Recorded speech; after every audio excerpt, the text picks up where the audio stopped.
Good morning students, welcome to the online classes of आदर्श बाल निकेतन senior secondary school. आज हम लोग क्लास 10th का टॉपिक पॉलिनोमियल को स्टडी करेंगे। इस टॉपिक को स्टडी करने से पहले आपको इस बात को बता दूं कि जो लोग इस साल 10th में गए हैं और जो ऑलरेडी ओल्ड स्टूडेंट्स हैं 10th, ठीक है, आप दोनों का कोर्स थोड़ा सा अलग है।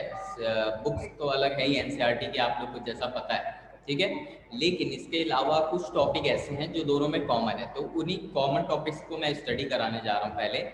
तो पहले मैं पॉलिनोमियल शुरू करूँगा, जो कि एक कॉमन टॉपिक है दोनों में ही, और दोनों में कंटेंट भी सेम है।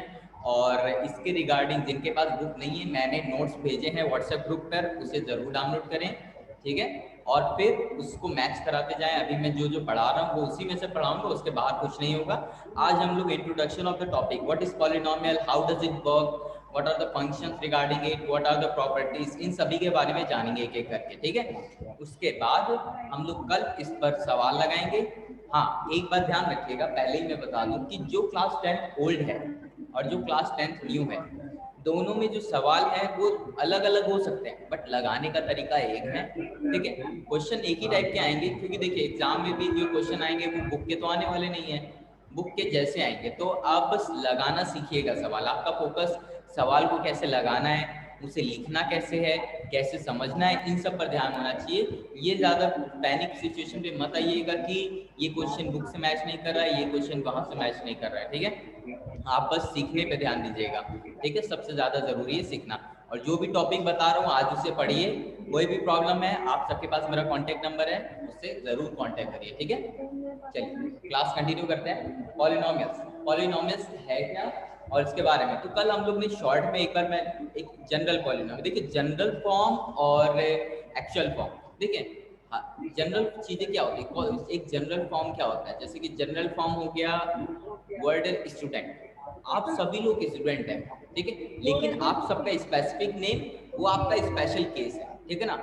तो आप सभी को स्टूडेंट बोला जा सकता है। तो यानी कि क्या कोई ऐसा रूप है पॉलिनोमियल का जिससे हम किसी भी फिगर को, हर पॉलिनोमियल को पॉलिनोमियल बोल सके, जबकि अगर स्पेशल केसेस क्या होगा, जब पॉलिनोमियल की डिग्री अलग अलग होगी, तो कभी हम उसे क्वाड्रेटिक बोलेंगे, कभी लीनियर बोलेंगे, कभी क्यूबिक बोलेंगे, तो ये सारी अलग अलग चीजें, ठीक है। तो मैं जनरल पॉलिनोमियल लिखने जा रहा हूँ, फिर मैं बताऊंगा उससे बाकी सारे पॉलिनोमियल कैसे बनते हैं, ठीक है। पहले मैं ये बताऊंगा, फिर उसका ज्योमेट्रिकल मीनिंग बताऊंगा आज। और जो क्लास 10th में सबसे कॉमन और इम्पोर्टेंट टॉपिक है वो ये कि रिलेशनशिप क्या होता है पॉलिनोमियल का उसके कोफिशिएंट से। तो मैं एक एक चीज बताने जा रहा हूँ, आप लोग बस ध्यान से शॉर्ट में देखते रहिए, ठीक है।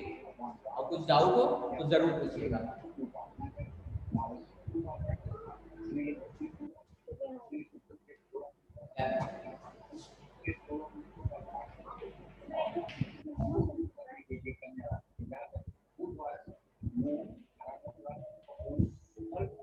गोरी निकल आई यार, तो मुझे हरी हरी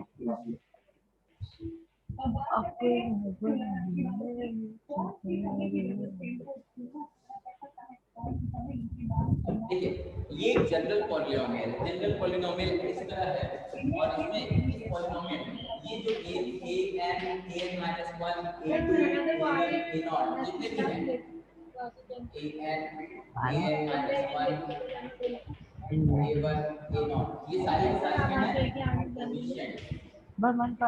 कोफिशिएंट वर्ड का मतलब समझिए, कोफिशिएंट होता है किसी भी वेरिएबल के साथ सर जो भी बोल रहा है कि आए कांस्टेंट तो नहीं, तो आए एसोसिएटेड तो है, जुड़ा होता है, नाम भी आ गया बस। उसी को हम लोग कोफिशिएंट बोलते हैं, ठीक है।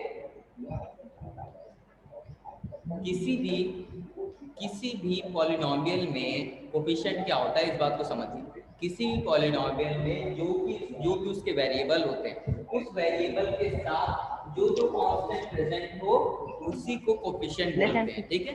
यहाँ पर एक्स स्क्वायर का कोफिशिएंट क्या है, a2। यहाँ पर एक्स के पावर n माइनस 1 का कोफिशिएंट क्या है, an माइनस 1।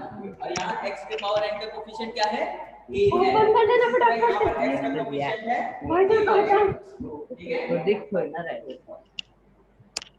तो इसी तरह ये सारे के सारे क्या हैं, ले जैसे कोफिशिएंट्स हैं। ये पकड़े सारे के सारे क्या हैं, कोफिशिएंट्स। 76 को खुले अब में ध्यान बस दीजिएगा, ये कोफिशिएंट्स हैं और नाम इसमें लिखवाना वेरिएबल था मेरे कौन को, है, अटेंडेंस बस कर दिया ना मेरे को, बात की बात टाइम की बात सुननी है, काम वेरिएबल है आगे जाके तो करना ही x, पड़ेगा।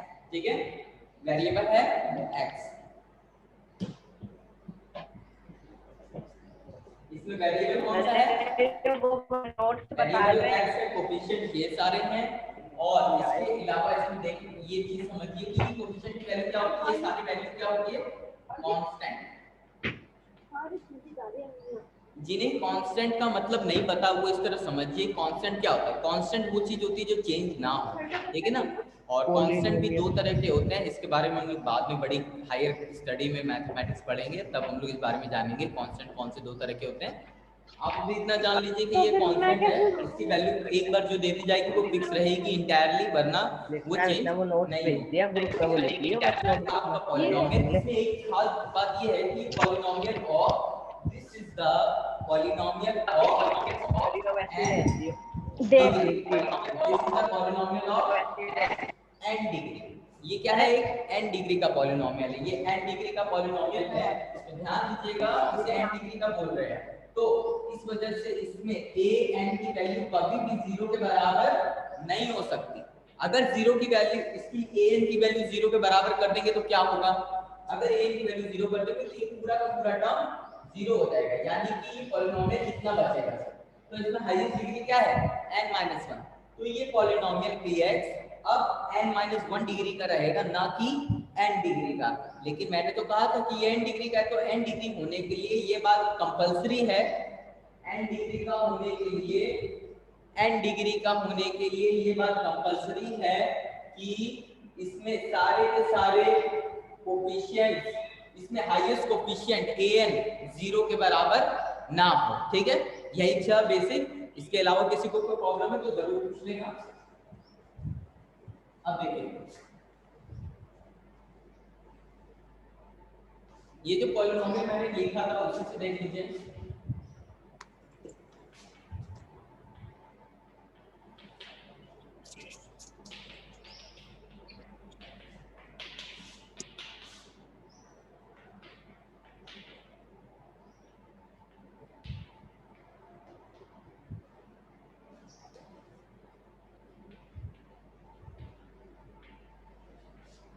मोनोमियल क्या होता है, मोनोमियल जब आप किसी पॉलिनोमियल का सिर्फ एक टर्म लेंगे, अगर ये पॉलिनोमियल की जब वन टर्म रहे, कोई भी वन टर्म होगा लेकिन कोई भी एक हो सकता है। देखिए ये कोई पैनिक सिचुएशन नहीं है, जैसे कि a नॉट ले लिया, सिर्फ px किसके बराबर है, a नॉट के, px है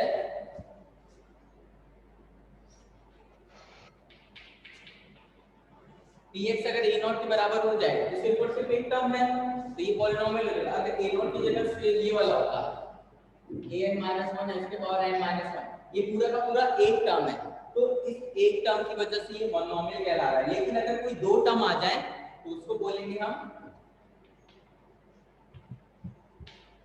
बाइनोमियल, ठीक है। अगर px की वैल्यू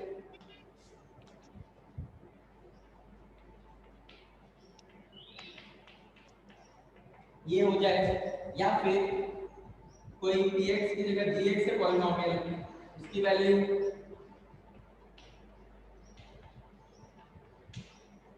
इसमें भी दो टर्म है, इसलिए ये भी बाइनोमियल है, ठीक है। तो ध्यान रखिएगा, दो या दो, सिर्फ दो टर्म हो या उससे अधिक हो, एक टर्म हो तो मोनोमियल, दो टर्म आ जाए तो बाइनोमियल, और तीन आ जाए अगर इसमें से ये और ये वाला आ जाए तो ये क्या बन जाएगा, ट्राइनोमियल। अगर इसमें ये दोनों हो और बीच का सारा है, ठीक है,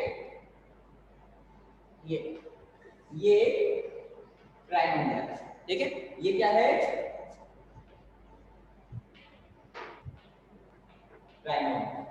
आज इस टॉपिक को पढ़ने के बाद मैं एक रियल लाइफ एग्जांपल भी बताऊंगा आपको, कुछ इससे समझ में आए कि ये पॉलिनोमियल का इस्तेमाल कैसे होता है, ठीक है।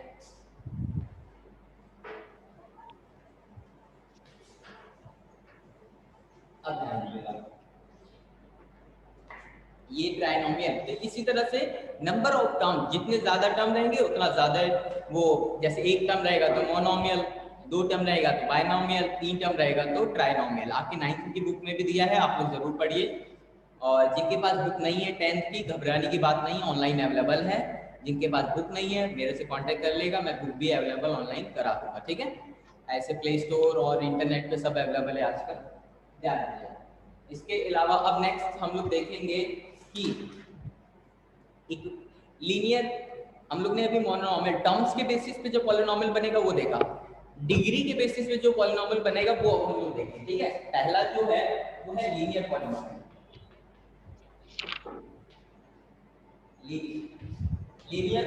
लीनियर पॉलिनॉमियल में ये होता है कि जो पॉलिनॉमियल अभी मैंने जनरल फॉर्म लिखा था,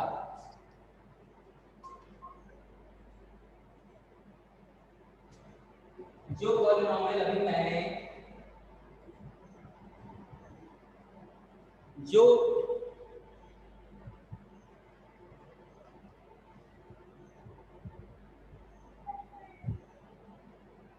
स्टूडेंट्स आवाज तो आ रही है ना मेरी? हेलो स्टूडेंट्स, आवाज आ रही है? Yes sir.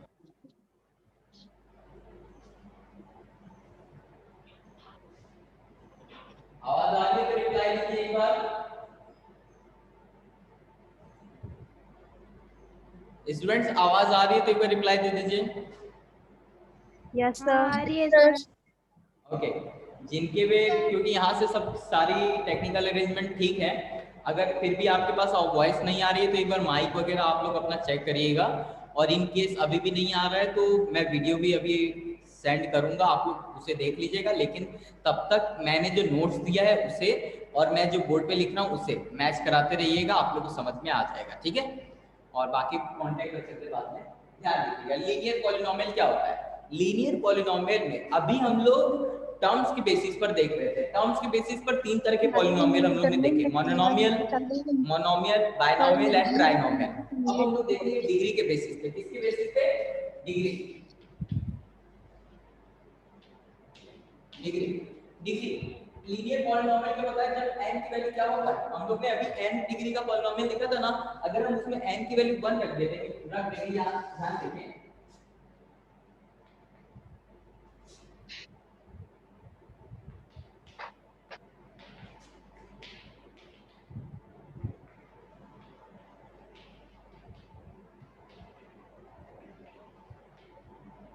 इसमें ध्यान दीजिए n की वैल्यू 1 रख देंगे तो क्या होगा?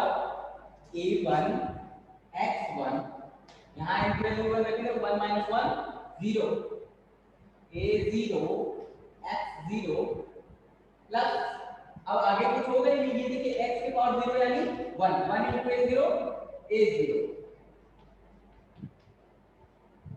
ये देखिए a1 x1 और a0 आ गया, बाकी के सारे टर्म रिमूव हो जाएंगे, यानी कि पॉलिनोमियल सिर्फ कहां तक जाएगा? यहां तक। ठीक है, तो यही चीज है इसका। ये लीनियर पॉलिनोमियल किस टाइप का होता है? a1x a0, इसी को कई जगह ax + b भी लिखा जाता है, जनरली लिख सकते हैं। इस कोफिशिएंट को आप किसी भी लेटर से डिनोट करिए, वो मतलब नहीं रखता, वैल्यू उसकी क्या है ये मैटर करती है। ठीक है ना, तो ये ध्यान रखिएगा, ये हो गया लीनियर पॉलिनोमियल। अब देखिए एक बात और ध्यान रखिएगा, लास्ट मतलब इंपॉर्टेंट है कि ये जो n होता है ना डिग्री, ये जो डिग्री जो होती है n, ये हमेशा एक कोई इंटीजर होती है, ये हमेशा कोई ना कोई एक इंटीजर ही होगा। कभी भी x के पावर 1/2 जैसे लिखा है कि ये देखिए इक्वेशन 2x के पावर 1/2 प्लस dx के पावर 1/3 इज इक्वल टू 4, ये b की जगह आप 6 कर दीजिए। चलिए ये क्या है? एक पॉलिनोमियल जैसा दिख रहा है पर ये पॉलिनोमियल नहीं है, क्योंकि यहाँ n के पावर एक फ्रैक्शनल नंबर है, फ्रैक्शनल नंबर नहीं होना चाहिए, ध्यान रखिएगा। फ्रैक्शनल नंबर हो जाएगा तो वो पॉलिनोमियल नहीं कहलाएगा। ठीक है, तो ध्यान रखिएगा ये चीज नहीं होना चाहिए। ये था लीनियर पॉलिनोमियल। ठीक है, अब देखिए लीनियर के बाद आता है क्वाड्रेटिक। आप लोग क्लास 9 में भी इससे इंट्रोड्यूस तो होंगे, फिर भी एक बार देख लीजिए n की वैल्यू यहाँ पर क्या होती है? 2। n की वैल्यू जब 2 होती है तो इसमें इस टाइप के इक्वेशन आते हैं, 2x² + 3x + 4। ठीक है ना, तो इसमें अगर आप n की वैल्यू 3 रखेंगे तो आपका ये इस टाइप का आएगा, a3 x के पावर 3 सॉरी 2x के पावर 2 a1x + a0, ये आएगा। इसी को कही जाएगा ax² + bx + c, ये भी लिखा जाता है। ठीक है, ध्यान रखिएगा ये दोनों इंपॉर्टेंट, ये जनरल केस इसी तरह लिख दिया जाता है। जो आपका क्वाड्रेटिक इक्वेशन होता है वो ax square plus bx plus c की वैल्यू किस तरह होता है, ये a 2 के बराबर है, ये b 3 के बराबर है और ये c 4 के बराबर है। अगर आप यहाँ a b c की वैल्यू 2 3 4 रख देंगे तो ये इक्वेशन ऐसा बन जाएगा। यानी कि इस टाइप का जो भी इस टाइप का इक्वेशन होता है वो एक्चुअल में इस तरह से लिखा जा सकता है, ठीक है ना। बस a b c की वैल्यू अलग अलग डालनी होती है, ठीक है। तो ये था क्वाड्रेटिक इक्वेशन। इसी तरह एक और देख लीजिए क्यूबिक इक्वेशन। क्यूबिक में n की वैल्यू 3 रख देते हैं और इसका जो जनरल केस आता है वो a3x के power 3 a2x square plus a1x plus a0, ये आपका क्यूबिक पॉलिनोमियल होता है, ठीक है। ये क्या है, क्यूबिक पॉलिनोमियल। ध्यान रखिएगा ये सारा आपके बुक में जहां पर मैंने जो नोट्स भेजा है, कल भी भेजा है नोट्स और आज भेजा है, उसको देखते रहिएगा, ठीक है।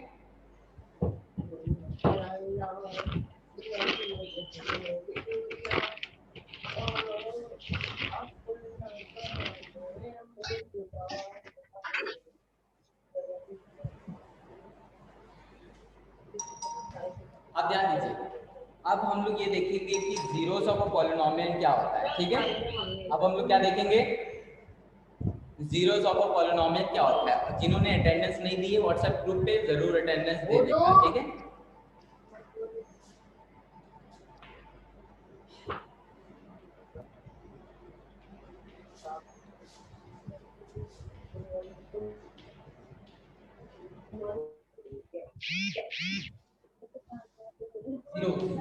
जीरोस यानी इस तरह से समझिए, किसी जीरो को कई जगह रूट ऑफ अ पॉलिनोमियल भी बोला जाता है। क्या बोला जाता है, रूट ऑफ पॉलिनोमियल। देखिए जीरोस ऑफ अ पॉलिनोमियल, कोई भी पॉलिनोमियल की वैल्यू कब जीरो हो जाए, है ना। एक पॉलिनोमियल में होता है वेरिएबल, एक पॉलिनोमियल में क्या होता है, एक वेरिएबल होता है। जैसे कि यहाँ पर जो भी मैं अभी लिखा था उसमें वेरिएबल कौन था, x, ठीक है। अगर एक पॉलिनोमियल ऐसा लिखें, इसमें वेरिएबल कौन है, x, इसमें y,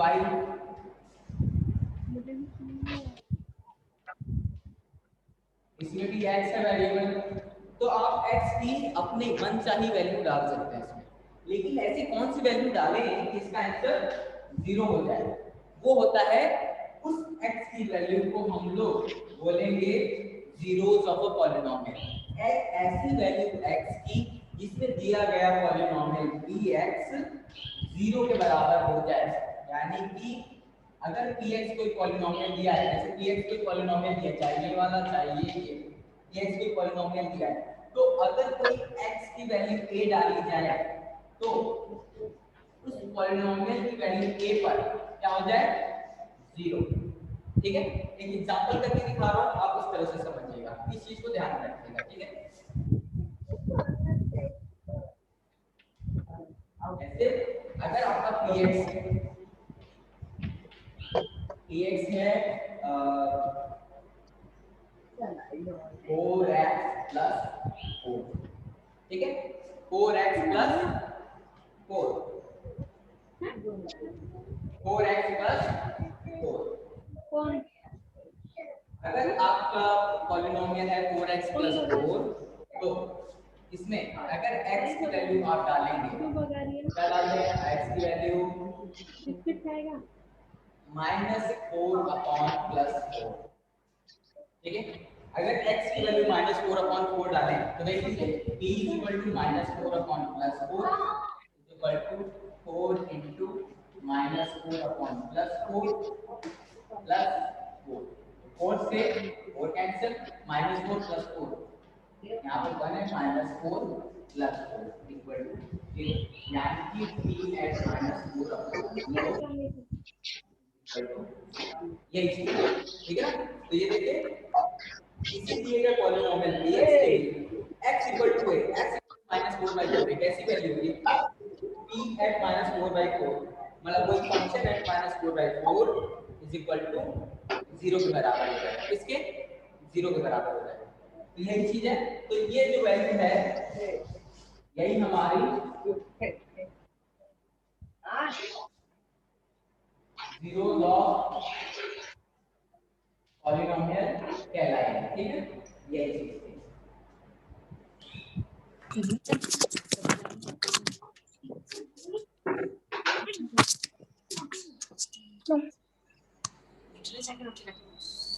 जीरोस ऑफ पॉलिनोमियल की डेफिनेशन मैंने कॉपी में लिखी है, आपको नोट्स में भेजी है, उसको ध्यान रखिएगा, ठीक है। इसके बाद एक इंपॉर्टेंट लाइन अगर आपके पास आपने नोट्स ओपन करके रखा है तो उसमें देखेंगे कि क्या लिखा है, every linear polynomial in one variable has a unique zero, a non-zero constant polynomial has a no zero and every real number is a zero of the zero polynomial, ठीक है। हर लीनियर पॉलिनोमियल का, एक linear polynomial अगर आप लिखेंगे ax plus b, है ना, उसका जो जीरो होता है वो यूनिक होता है, ठीक है। यानी किस तरह से देखिए, ये पॉलिनोमियल है,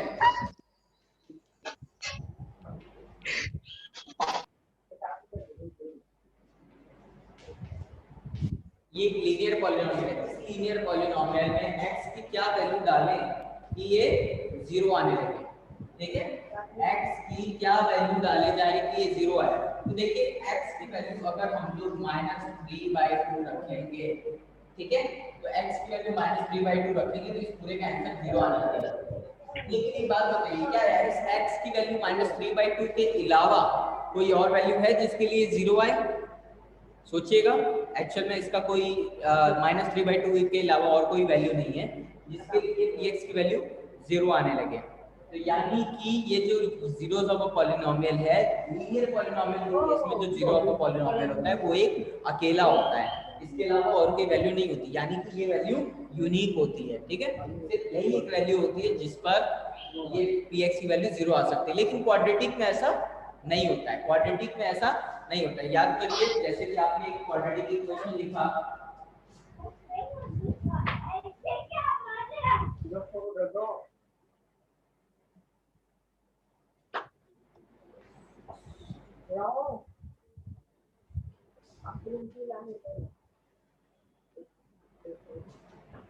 जैसे आप एक क्वाड्रेटिक इक्वेशन लिखते हैं x स्क्वायर माइनस, ठीक है, x स्क्वायर माइनस 1, तो ये x इक्वल टू +1 दिया है, यानी कि x की वैल्यू आप 1 रखेंगे या -1, x की वैल्यू 1 रखेंगे तो भी ये 0 आएगा एंड x की वैल्यू -1 रखेंगे तो भी 0 आएगा। यानी कि इस दिए गए पॉलिनोमियल में दो ऐसी वैल्यूज होती हैं जिस पर दिया गया पॉलिनोमियल 0 हो जाएगा, ठीक है ना।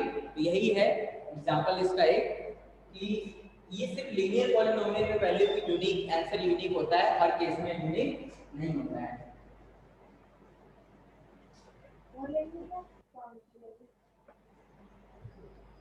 अब ध्यान दीजिएगा, इसमें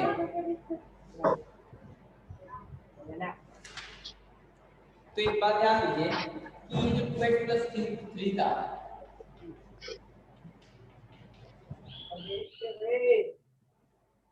2x प्लस 3 था, इसमें जो जीरोस है इसका, ध्यान दीजिए जीरोस को ऐसे भी निकाल सकते हैं हम लोग। इस x की वैल्यू 0 जानते हैं, मतलब चाहते हैं कि 0 आ जाए, तो x की वैल्यू क्या रखी जाए, तो इस 2x को 2x रख दो, प्लस 3 को इधर भेज दो, -3, and x is equal to -3/2।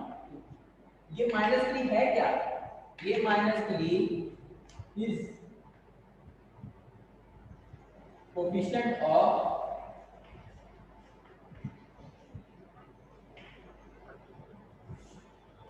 And 2 क्या है, कोएफिशिएंट ऑफ,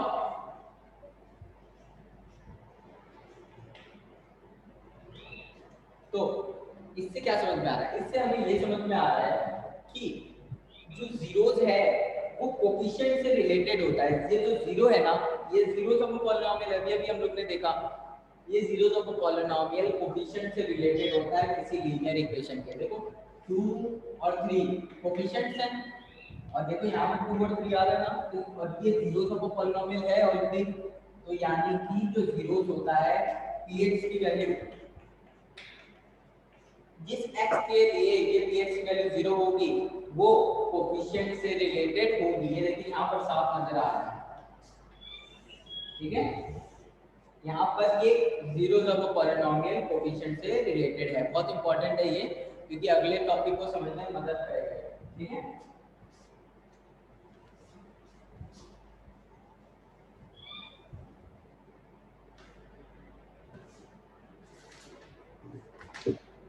आप ध्यान दीजिएगा,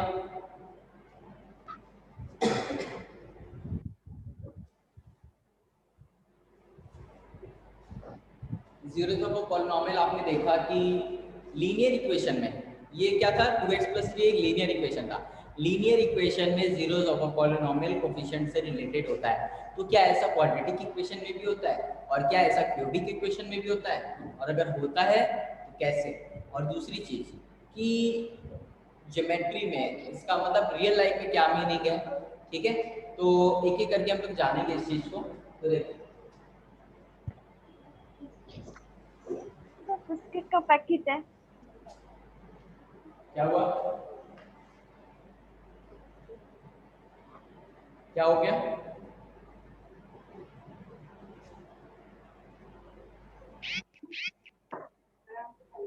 ओके, ध्यान दीजिए।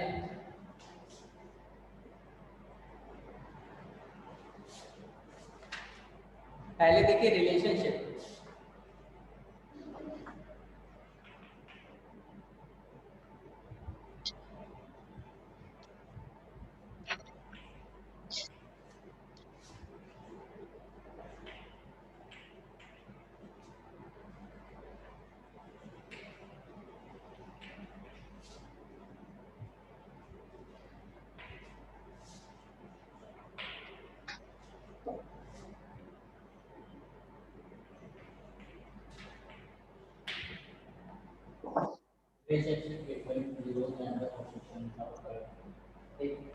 जो लीनियर इक्वेशन था,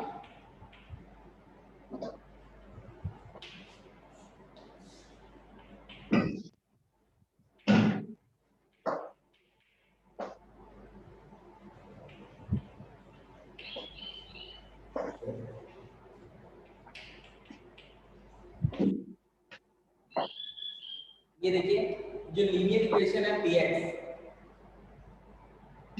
linear equation px ax plus b के बराबर है, ठीक है? 2x plus 3, 4x plus 5, 9x minus 3, इस टाइप का इक्वेशन जो भी होता है उसका जीरोस ऑफ px इसके बराबर होता है minus of b upon a के बराबर, ठीक है? अभी अभी हम लोग ने एग्जांपल में देखा था कि जो 2x प्लस 3 था तो x का जो कि जीरोस था, जीरोस ऑफ पॉलिनोमियल क्या है माइनस b अपॉन 2, ठीक है? माइनस b अपॉन a के जैसा, ठीक है?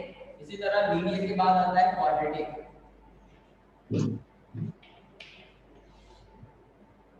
आप लोग जब बुक्स डाउनलोड कर लेंगे, ध्यान दीजिएगा, आप लोग जब बुक्स डाउनलोड कर लेंगे उसमें आपका यही जो चैप्टर पॉलिनोमियल है उसका नोट्स देखिए, उसके चैप्टर में आप देखिएगा कि बठीन खेतना बोल रहे हैं कि मम्मी क्या नाम है संपदा दादी और ध्यान दीजिएगा चैप्टर का जो नोट्स है, चैप्टर का सॉल्यूशन उसमें दिया है इसके बारे में जीरोस ऑफ अ पॉलिनोमियल, ठीक है?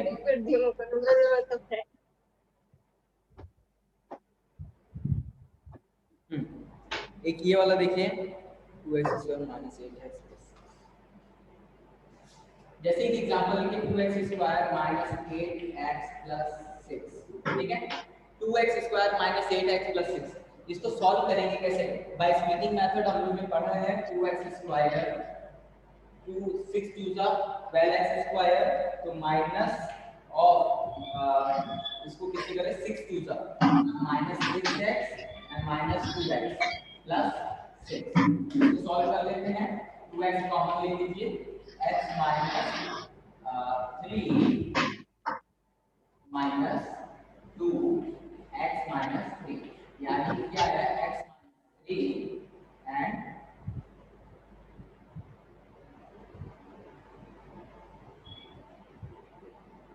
2x माइनस 2, ठीक है?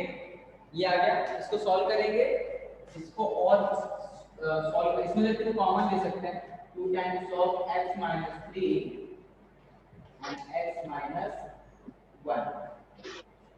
ध्यान दीजिए ये इसका जो सॉल्यूशन, इस पॉलिनोमियल का जो सॉल्यूशन आया है वो k टाइम्स ऑफ दो रूट्स नहीं आए, k टाइम्स ऑफ कुछ इस टाइप का k times of x minus alpha and x minus beta, इस टाइप का आ गया ना?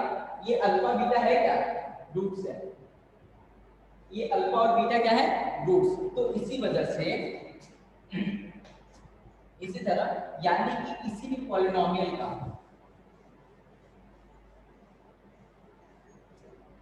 किसी भी क्वाड्रेटिक पॉलिनोमियल को k times of x minus alpha and x minus beta के फॉर्म में लिखा जा सकता है, where alpha and beta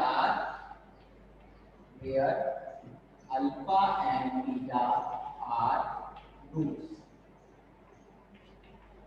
where alpha and beta are roots, ठीक है। इस तरह किसी भी क्वाड्रेटिक पॉलिनोमियल को इस ढंग से लिखा जा सकता है, इसके दो रूट अल्फा एंड बीटा आएंगे, तो जो भी हम लोग ने करके देखा, ठीक है। अब अगर अल्फा बीटा इसके रूट्स आएंगे तो अब हम इसमें क्या है, अगर हम इसको सॉल्व करें तो किस टाइप का नजर आएगा। सॉल्व होने के बाद जब आप इसको सॉल्व करेंगे तो ध्यान दीजिएगा, मतलब इस k को इसमें मल्टीप्लाई कर देंगे और इस पूरे को इससे मल्टीप्लाई कर देंगे, तो इसको डायरेक्ट मैं लिख रहा हूं k times of x square minus alpha plus beta times of kx plus k times of alpha into beta, ठीक है। ये चीज है एक्चुअल में हर क्वाड्रेटिक इक्वेशन होता किस तरह का है, होता तो इस तरह का है, हम लोगों ने पढ़ा है ax square plus bx plus c, ठीक है।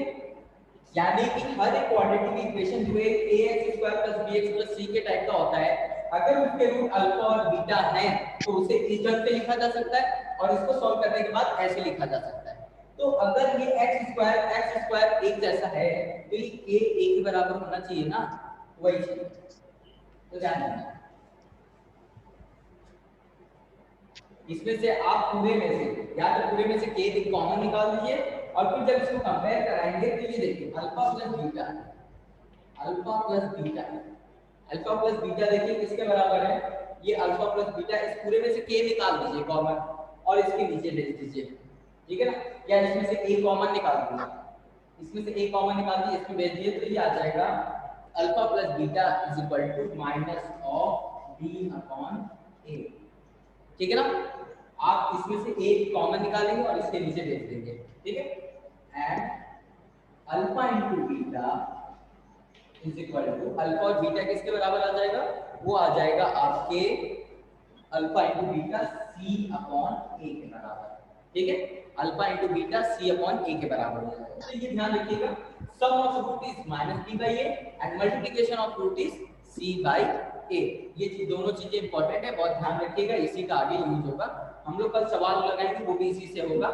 तो आज की क्लास में हम लोग यहीं तक देखते हैं और क्यूबिक के लिए भी है, क्यूबिक के लिए जब एक दो सवाल लगाएंगे तभी मैं बता दूंगा, ठीक है। तब तक के लिए ये बात ध्यान रखिएगा, फिर से समझ लीजिए ax स्क्वायर माइनस हमारा जो कोई भी क्वाड्रेटिक इक्वेशन होता है वो ax square plus bx plus c के बराबर होता है, चाहे 2x square plus 3x plus 4, 5x square plus 9x minus 3, ये सारे के सारे क्वाड्रेटिक इक्वेशन है, वो इस टाइप के होते हैं। उसे हम लोग अगर उसके रूट्स अल्फा और बीटा कोई भी उसके रूट्स होंगे तो उसको हम लोग अल्फा और बीटा को हम लोग k times of x minus alpha and x minus beta के फॉर्म में लिख सकते हैं, ठीक है। मैंने जो नोट भेजा उसमें ये बात लिखिए, देखते रहिएगा।